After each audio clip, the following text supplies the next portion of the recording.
Think about the last time you did not start something because you were not ready enough. Or the last time you finished something but felt it was still not good enough to share.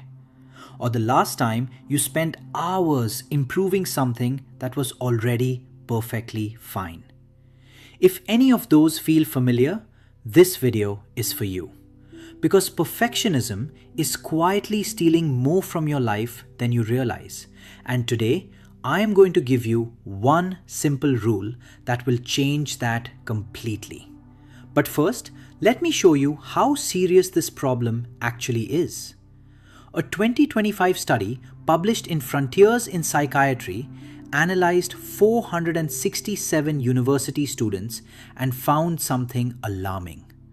Perfectionism was directly linked to depression, anxiety, stress, and a significant drop in life satisfaction.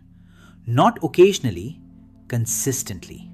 Another major research review found that perfectionism does not just affect your mental health, it makes every hardship in life significantly harder to recover from.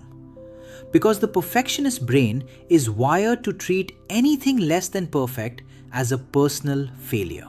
And here is the most painful irony of perfectionism that almost nobody talks about.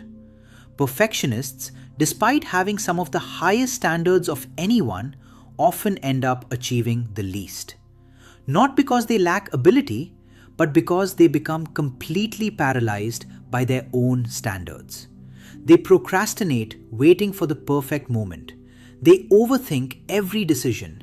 They rework things endlessly that were already good enough. And neuroscience research shows exactly why this happens. Brain scans of perfectionists show significantly higher activity in the regions responsible for error detection and threat monitoring. In other words, the perfectionist brain is literally running a constant threat alarm, treating imperfection the same way your brain treats physical danger. So every time you try to do something and it is not perfect, your brain fires the same kind of stress signal it would fire if you were under a real threat. That is exhausting and it is unsustainable. Now here is the part your notes are pointing toward, and I think it is one of the most practical mindset shifts you can make.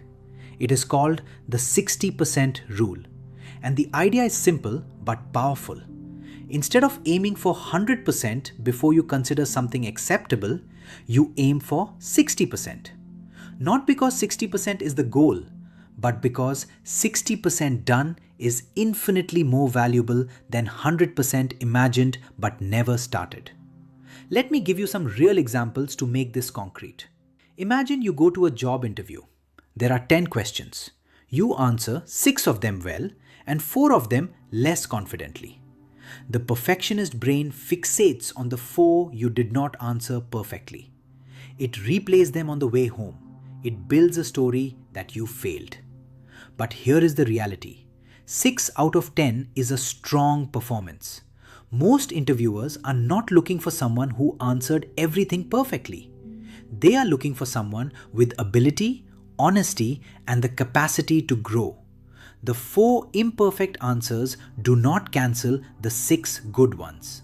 Stop letting your mind do that math. Another example. You go on a date. The conversation flows well for most of it, but there are a few awkward moments. The perfectionist version of you goes home and decides the whole thing was a disaster because it was not perfect. But 60% great conversation on a first date is actually pretty good. Perfect first dates only exist in movies. Real connection is built through imperfect, genuine human moments. Another example. You want to give your family a better life. You are working toward it, but you are not there yet. You are maybe 60% of where you want to be. The perfectionist mindset tells you that is not enough, that you are failing. But 60% progress toward a meaningful goal is not failure. It is real movement in the right direction. Be proud of that movement while continuing to grow. And one more. You study hard for an exam, aiming for 100%. You get 60%. The perfectionist in you is devastated. But here is what you need to understand. Getting 60% of something genuinely difficult means you understood 60% of something that challenged you. That is not average, that is human. That is real learning happening in real conditions. No need for self-punishment. Now I want to be very clear about something.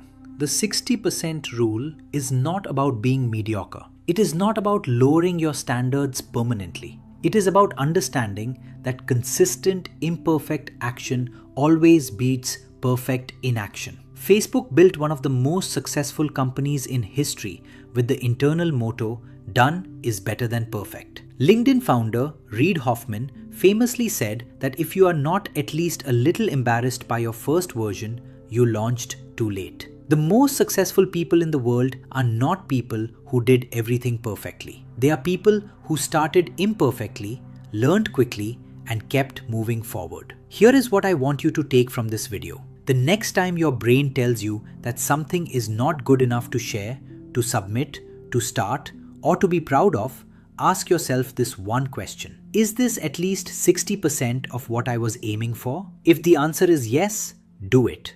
Share it. Submit it, move forward. Because the remaining 40% gap is not a reason to stop. It is exactly the space where growth happens. You are not supposed to start at 100%. Nobody does. You are supposed to start at 60% and grow from there. And the only way to grow is to begin. Alright, that is it for today. I will see you in the next video. Take care.